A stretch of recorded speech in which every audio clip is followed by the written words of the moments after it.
শিক্ষা ব্যবস্থা উন্নতি না করে যদি পোলাব্যান্ডের উপর প্রশ্ন চাপাই দেয়, আগে শিক্ষা ব্যবস্থা উন্নতি করুক, এরপর পোলাব্যান্ড প্রশ্ন হার্ড করুক না। 25 সালের তুলনায় 26 সালের প্রশ্নটা মোটামুটি প্যাটার্ন কঠিন, কিন্তু আজকের প্রশ্নটা তেমন কঠিন না মোটামুটি, কিন্তু প্রশ্নটা অনেক স্ট্যান্ডার্ড হয়েছে।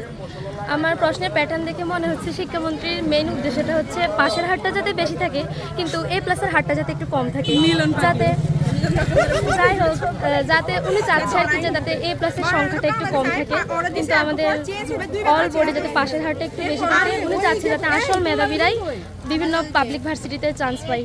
এই শিক্ষামন্ত্রী বিষয়ে আপনি কি মন্তব্য করবেন, তাকে কি পরামর্শ দিবেন? অবশ্যই উনি যা করতেছে ভালোর জন্য করতেছে, কিন্তু আমার মনে হচ্ছে একটু বেশি বেশি করতেছে।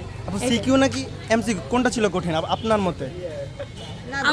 আমার মতে দুইটাই এভারেজ স্ট্যান্ডার্ড ছিল, অতটা কঠিনও ছিল না, অতটা সহজও ছিল না। কেমন হয়েছে, প্রশ্ন কেমন ছিল?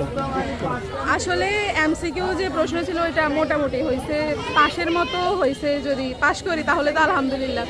আর সিকিউ যে ছিল, সিকিউর মধ্যে প্রশ্নগুলো ওগুলো একেবারে মোটামুটি মানে কঠিন আর সহজ মিলিয়ে হয়েছে। কখ সবগুলো সহজ হয়েছে, আর গঘতে একটু সমস্যা হয়েছে, মানে অ্যাভারেজে যদি পাশ করার মতো হয়েছে, বাট A+-এরটা বলতে পারতেছি না, জাস্ট মিডিয়াম। প্রশ্নের মান কেমন ছিল?